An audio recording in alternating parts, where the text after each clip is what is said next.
बार भी कुछ अलग तो होना ही था।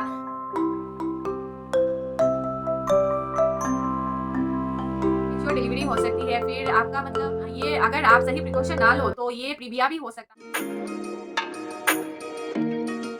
हे everyone, welcome back to my channel. I hope you all are doing good और मैं भी एकदम ठीक ठाक हूँ। तो आज की वीडियो में मैं शेयर करने वाली हूँ मेरे 5th मंथ स्कैन के बारे में, मतलब एनोमली स्कैन के बारे में, और रिपोर्ट्स वगैरह सब कुछ शेयर करूंगी। आप बने रहिए मेरे साथ। तो वीडियो शुरू करने से पहले ही मैं बोलूँगी, कुछ भी अच्छा लगे please subscribe, like and share और कमेंट ज़रूर कीजिए। मतलब कुछ भी ऐसा जो आप मतलब पूछना चाहते हो तो आप कमेंट बॉक्स में ज़रूर कमेंट कीजिए, मैं उसका आंसर देने की कोशिश ज़रूर करूँगी। तो आज की वीडियो में मैं शेयर करने वाली हूँ एलोमेली स्कैन कब होता है, क्यों होता है और डिटेल्स वगैरह सब कुछ शेयर करने वाली हूँ। तो एनोमली स्कैन जो है वो फुल प्रेगनेंसी का सबसे इम्पॉर्टेंट स्कैन आप बोल सकते हो। मतलब मुझे तो ऐसा ही लगता है कि पूरे प्रेगनेंसी में एनोमली स्कैन ही बहुत ज़्यादा इम्पॉर्टेंट है।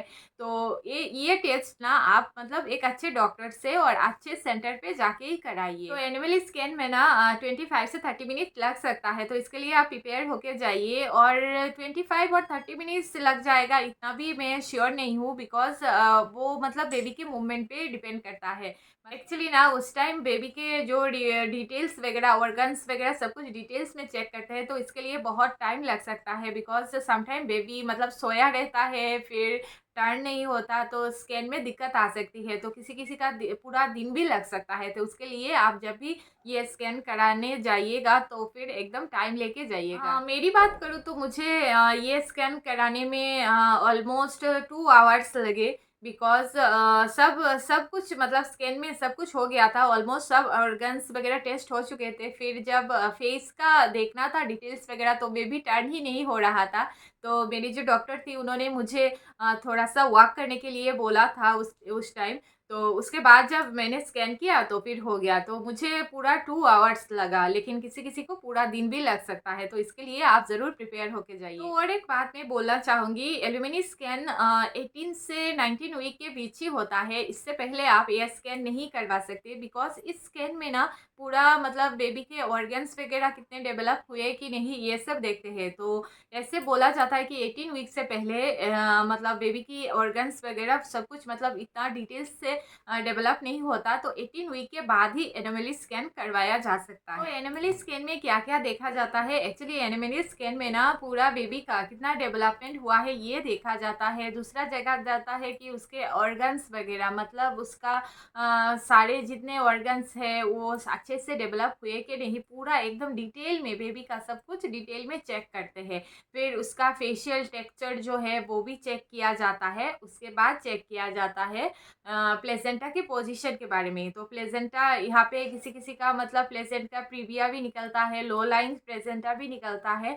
तो ये सब बेबी का सब कुछ चेक किया जाता है। तो मेरे जो सब एक्सपीरियंस है मैं बताती हूँ। मेरे जब सबसे पहला वाला स्कैन था उस पर आया था कि ब्लीडिंग की इशू थी, मैंने आपको बताया ही था।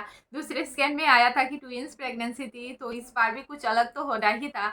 तो इस बार में वही मतलब डरते डरते हम चले हॉस्पिटल, और हॉस्पिटल जाके फिर एक दिन एक्चुअली ना उस दिन हम लोग एकदम सुबह सुबह सुबह ही चले गए। एक्चुअली एनोमली स्कैन में आपको सुबह सुबह ही जाना पड़ता है, बिकॉज ये टेस्ट में बहुत सारा टाइम भी लग सकता है। मैंने जैसे बोला है पूरा मतलब एक दिन भी लग सकता है। तो एकदम सुबह सुबह ये टेस्ट मतलब आप अगर अपॉइंटमेंट लो तो एकदम सुबह सुबह ही आपको ये टेस्ट करवाने के लिए देंगे। तो ये तीसरे वाले में तो मैं बहुत ही ज़्यादा मैं नर्वस थी। ऐसा हो रहा था कि नर्वसनेस से मुझे जब मैं हॉस्पिटल पहुंची तो मेरा प्रेशर जो है थोड़ा सा बीपी थोड़ा सा हाई हो गया था, सिर घूम रहा था मेरा, क्या करूँ यही मतलब पूरा घबरा रही थी मैं।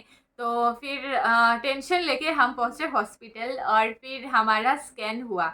और कुछ तो अलग होना ही था जैसे कि सब में होता है। तो मेरा उस दिन निकला लो लाइंग प्लेसेंटा। तो चलिए अभी मैं अपना जो स्कैन के सारे रिपोर्ट्स वगैरह है डिटेल्स में आपको शेयर कर रही हूँ। तो यहाँ पे आप देख पाओगे मेरी जो एनिमल स्कैन थी उसकी रिपोर्ट्स वगैरह पूरा मैंने शेयर किया है। और ये यहाँ पे ऊपर मेरे पूरा जो मतलब डिटेल्स वगैरह है सब कुछ दिया गया है।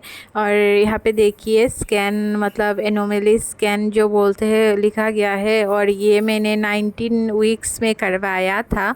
तो पूरा मतलब किस टाइप का ये स्कैन है उसके डिटेल्स वगैरह दिया गया है। और ये देखिए सर्विक्स मतलब मेज़रमेंट यहाँ पे 3.6 दिया गया है, जो कि मतलब नॉर्मल है, और इंटरनल सर्विक्स के इंटरनल साइड एकदम क्लोज है, सब कुछ दिया गया है। और ये देखिए जैसे कि मैंने बोला था मेरे placenta posterior low lying placenta है, और lower edge placenta is reaching up to internal os, मतलब वो पूरा सर्विक्स को कवर नहीं किया हुआ है, थोड़ा सा ही नीचे की तरफ है, यही बताया गया है। और फिर जो इम्यूनिटिक फ्लूइड है, लिकर जो बोलते हैं अंदर का पानी जो है, वो भी एकदम नॉर्मल से बताया गया है। और ये बेबी का कार्डियो मतलब हार्ट पेशेंट और बेबी की एक्टिविटी सब कुछ दिया गया है। और हार्ट बीट यहाँ पे 155 आई थी, तो यहाँ पे डिटेल्स से अच्छे से दिया गया है। फिर यहाँ पे बेबी की जो सब कुछ मेजरमेंट करके उसका मतलब बोन्स वगैरह सब कुछ मेजरमेंट करके अच्छे से दिया गया है। और फिर इस साइड आप देखोगे जैसे कि मैंने बोला था वहाँ पे बेबी की एक एक जो मतलब बोन्स वगैरह एक एक ऑर्गन्स पूरा एकदम डिटेल्स में चेक करते हैं। तो यहाँ पे आप देख पाओगे बेबी की जो मतलब हाइट वेट सब कुछ दिया गया है। फिर नस्ल बोन प्रेजेंट वो दिया गया है, हेड की डिटेल्स सब कुछ यहाँ पे दिया गया है।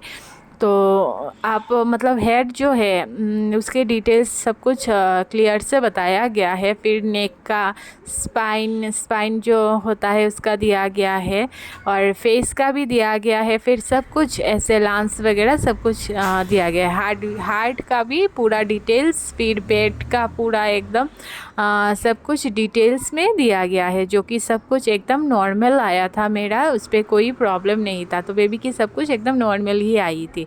और इस साइड भी आप देखोगे पूरा एकदम डिटेल्स वगैरह अच्छे से दिया गया है, और सब कुछ एकदम नॉर्मल था। इस स्कैन में सिर्फ मुझे लो लाइंग प्लेसेंटा की एक दिक्कत थी, जो कि इस स्कैन के बाद हमें पता चली थी। तो फिर यहाँ पे आप देख पाओगे स्कैन जो है मतलब स्कैन के पूरा रिपोर्ट्स वगैरह यहाँ पे दिया गया है। जैसे ये हार्ट रेट, हार्ट के जो डिटेल्स है पूरा एकदम हार्ट बीट जो है वो दिया गया है, ये हार्ट बीट जो है वो दिया गया है। और ये फेस आप देख पाओगे बेबी की पूरा फेस जो है वो क्लियर से मेज़रमेंट करके दिया गया है। फिर यहाँ पे पूरा एकदम उसका जो रीढ़ की हड्डी वगैरह है, फिर हेड पूरा सब कुछ एकदम किडनी वगैरह बोन वगैरह सब कुछ क्लियर से यहाँ पे मेज़रमेंट करते हैं। यहाँ पे देख पाओगे आप रीढ़ की जो हड्डी होती है सब कुछ मतलब सुंदर से अच्छे से मेज़रमेंट करके उन लोगों ने दिया है।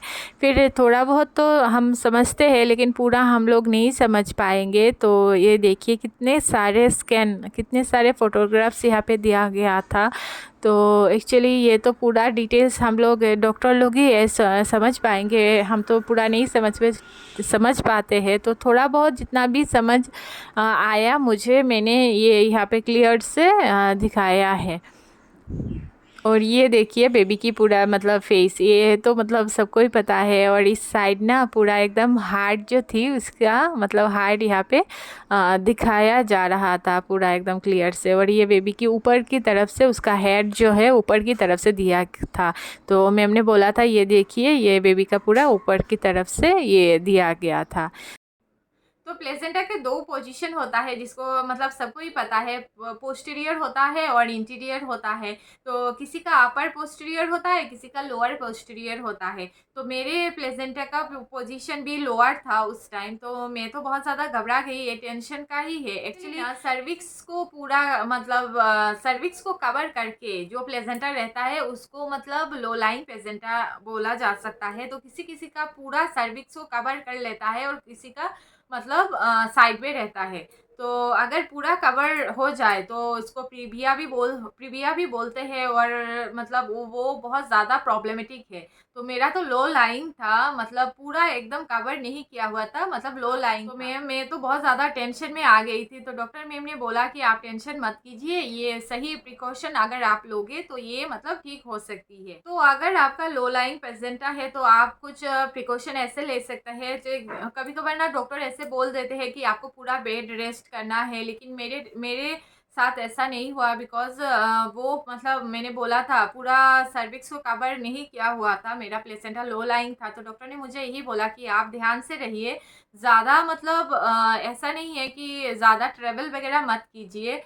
और दूसरा बोला मुझे कि बेड रेस्ट के लिए तो नहीं बोला था उस टाइम, लेकिन रेस्ट करने के लिए बोला, ज़्यादा खड़े रहने के लिए भी मना किया था। और दूसरा लेफ़्ट साइड सोने के लिए भी बोला था, और मुझे बोला था नीचे बैठने के लिए भी मना किया था मुझे।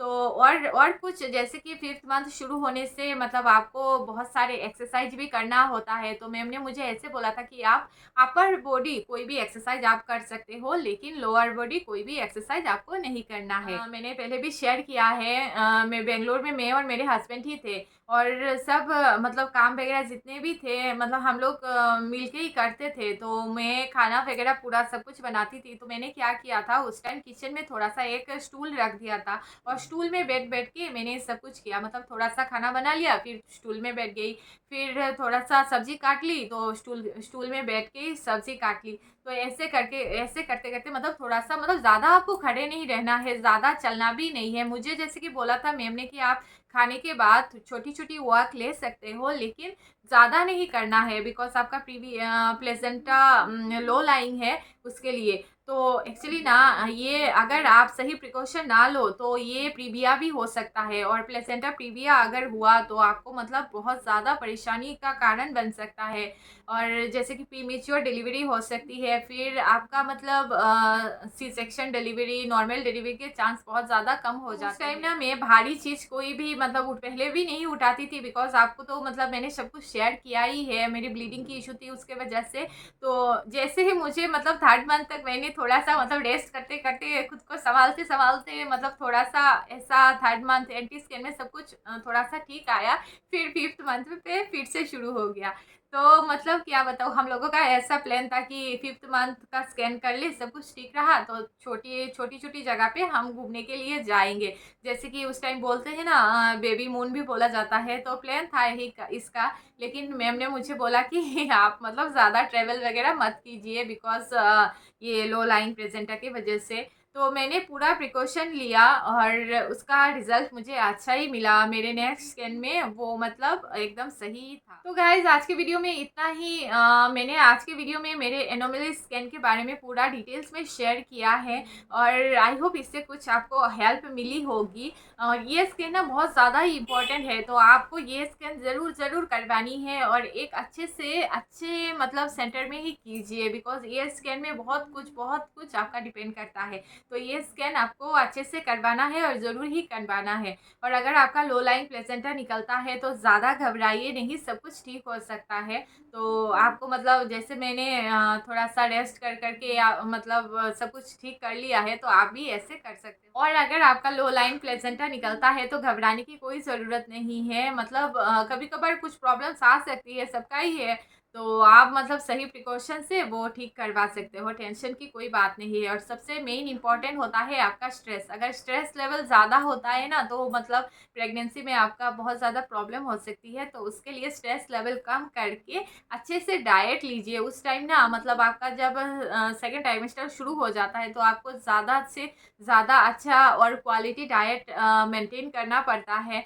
और मतलब उस डाइट भी एक मतलब हेल्प करता है आपका ये ठीक होने में। तो गाइज आज के वीडियो में मैंने अपना स्किन के सारे रिपोर्ट्स डिटेल्स सब कुछ शेयर किए हैं। आई होप आपको सब कुछ अच्छा लगा होगा। और मेरे जो जितने भी स्कैन हुए हैं और सब कुछ मतलब anti scan double marker test, फिर मेरा जो पहले वाला स्कैन है सबसे मतलब अर्ली प्रेगनेंसी स्कैन जो होता है, सब कुछ मैंने डिटेल्स में अपने चैनल पे डाला हुआ है, आप वहाँ पे चेक कर सकते हो। तो अगर आपको कुछ भी अच्छा लगे तो प्लीज़ सब्सक्राइब कर दीजिएगा, लाइक कर दीजिएगा और एक शेयर कर दीजिएगा। कमेंट ज़रूर कीजिए, कमेंट पे प्लीज़ बताइए कि वीडियो कैसा लगा आपको, और कुछ भी जानना हो मैं उसका आंसर देने की ज़रूर कोशिश करूँगी। तब तक के लिए बाय बाय।